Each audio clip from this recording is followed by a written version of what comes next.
Masuk radar sedang proses. Insya Allah ada. Posisi Pak? Saya nggak bisa ngomong. Karena kan dari kemarin itu kan yang masuk pemain bertahan Saya terus. nggak bisa ngomong karena semua itu kita harus jaga juga privasi daripada pemainnya. Kita juga harus hargain pilihannya. Ya, Erik memanggil, ayo ke Indonesia. Kalau cinta Indonesia ini ya, demi untuk merah putih, Anda saya persilakan untuk ke Indonesia. Ini undangan langsung dari Ketua Umum, tidak main-main. Sudah dijamin oleh Erick Thohir. Jaminannya apa? Ya, Erick akan berusaha jika ada banyak pemain dinaturalisasi, maka akan menghambat peluang para pemain lokal khususnya yang masih muda untuk bisa menembus ke tim nasional. Kalau menurut hemat saya teman-teman, bahwa menaturalisasi pemain itu tidak ada salahnya. Ya, karena kita tahu bahwa negara-negara lain, apakah itu di kawasan Asia Tenggara,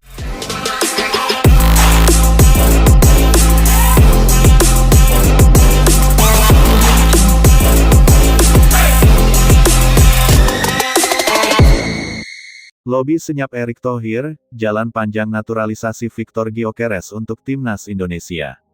Sepak bola Indonesia kembali menjadi pusat perhatian publik.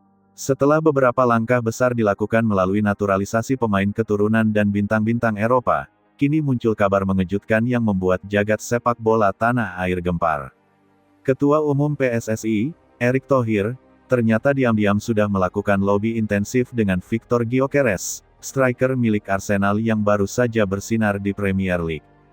Langkah senyap ini tidak banyak diketahui khalayak, sebab Erick memahami bahwa isu sebesar ini membutuhkan kerahasiaan hingga semua proses administrasi dan kesepakatan mencapai tahap final. Namun, bocoran informasi mengenai upaya ini mulai tercium, membuat banyak pihak terkejut sekaligus antusias. Jika benar terjadi, naturalisasi Gyökeres akan menjadi salah satu transfer kewarganegaraan paling fenomenal dalam sejarah sepak bola dunia. Victor Gyökeres dikenal sebagai penyerang modern dengan kekuatan fisik, kecepatan, serta insting gol yang tinggi.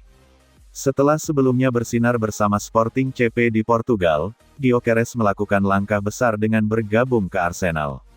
Di Premier League, ia langsung menjadi sorotan karena gaya bermainnya yang dinamis dan produktif. Pertanyaan besar pun muncul, mengapa Erick Thohir memilih Gyökeres untuk dinaturalisasi?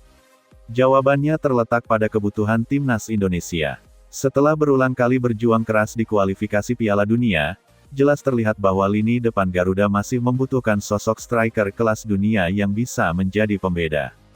Gyökeres bukan hanya penyerang murni, tetapi juga pemain yang mampu membuka ruang, menarik bek lawan, dan menciptakan peluang bagi rekan-rekannya.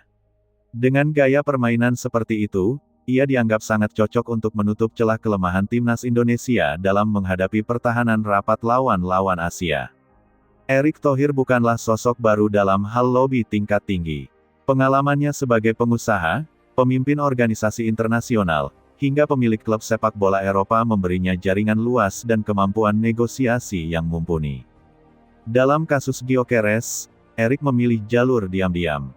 Ia memahami bahwa jika kabar ini terlalu cepat terpublikasi, bisa memunculkan resistensi dari klub maupun federasi asal. Selain itu, ekspektasi publik yang terlalu dini bisa memberi tekanan besar pada proses hukum dan administratif yang sedang berjalan. Langkah senyap ini dilakukan melalui beberapa tahap. Pendekatan personal kepada Gyökeres melalui perantara yang dipercaya.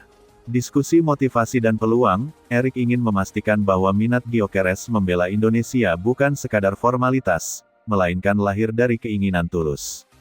Negosiasi dengan klub, Arsenal tentu memiliki kepentingan besar, mengingat Gyökeres adalah salah satu aset penting mereka. Erick harus meyakinkan bahwa naturalisasi ini tidak akan mengganggu karir profesional sang pemain. Penguatan jalur hukum, bersama pemerintah, Erick mulai menyiapkan dokumen dan regulasi yang mendukung agar proses naturalisasi bisa selesai tanpa hambatan berarti. Meski Gyökeres selama ini dikenal sebagai pemain berkebangsaan Swedia, terdapat catatan bahwa ia memiliki garis keturunan yang bisa ditelusuri ke Indonesia melalui jalur keluarga jauh. Regulasi FIFA memberi celah untuk hal ini, selama ada bukti otentik tentang hubungan keturunan. Selain itu, naturalisasi bukan hanya soal garis keturunan, tetapi juga soal kontribusi yang bisa diberikan kepada negara.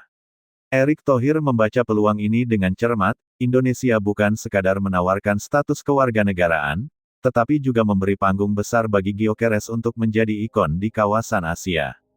Jika proses naturalisasi ini berhasil, dampaknya bagi timnas Indonesia akan luar biasa besar. Bayangkan lini depan Garuda diperkuat oleh striker sekelas Gyökeres, yang terbiasa menghadapi bek tangguh Premier League seperti Virgil van Dijk atau Ruben Dias. Dengan tubuh atletis, teknik mumpuni, dan ketajaman tinggi, Gyökeres akan menjadi sosok yang membuat lawan gentar. Tidak hanya itu, ia juga akan menjadi mentor bagi penyerang lokal muda Indonesia, memberi inspirasi dan standar baru dalam bermain di level internasional. Kombinasi antara Gyökeres dan pemain naturalisasi lain, ditambah talenta lokal yang semakin berkembang, akan mengubah wajah timnas Indonesia secara drastis. Jika sebelumnya Garuda dianggap tim kuda hitam, kini mereka bisa benar-benar disejajarkan dengan kekuatan besar Asia. Meski Erick Thohir menjalankan langkah ini secara diam-diam, bocornya kabar lobi Gyökeres ke publik sudah cukup untuk menciptakan gelombang besar di media sosial. Supporter Indonesia menyambut dengan antusias, membayangkan skenario di mana Gyökeres mencetak gol di Stadion Utama Gelora Bung Karno dengan ribuan supporter meneriakkan namanya. Di sisi lain, media asing mulai melirik langkah berani Indonesia ini. Banyak yang menilai bahwa jika berhasil, Indonesia akan menjadi pionir dalam memanfaatkan regulasi FIFA dengan cerdas untuk memperkuat tim nasional. Tantangan yang menghadang, namun, langkah ini tentu tidak bebas hambatan. Beberapa tantangan besar menanti. Restu dari klub, Arsenal tentu tidak ingin karir Gyökeres terganggu. Jadwal internasional bersama timnas Indonesia bisa berbenturan dengan kepentingan klub.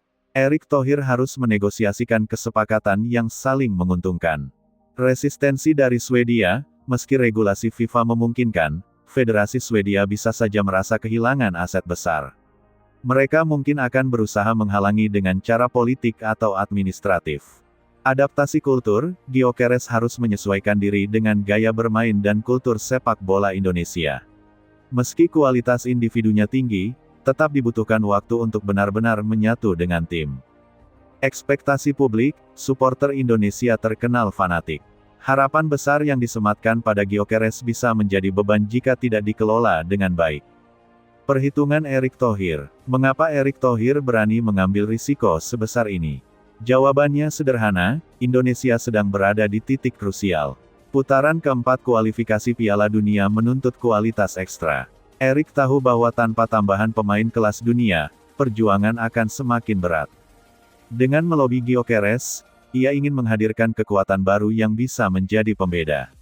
Lebih dari sekadar sepak bola, langkah ini juga akan mengangkat citra Indonesia di mata internasional. Gyökeres di timnas bukan hanya soal gol, tetapi juga tentang magnet global yang akan membawa sponsor, media, dan investasi ke sepak bola tanah air. Strategi jangka panjang. Erick Thohir tidak berhenti pada target jangka pendek. Naturalisasi Gyökeres dipandang sebagai bagian dari strategi jangka panjang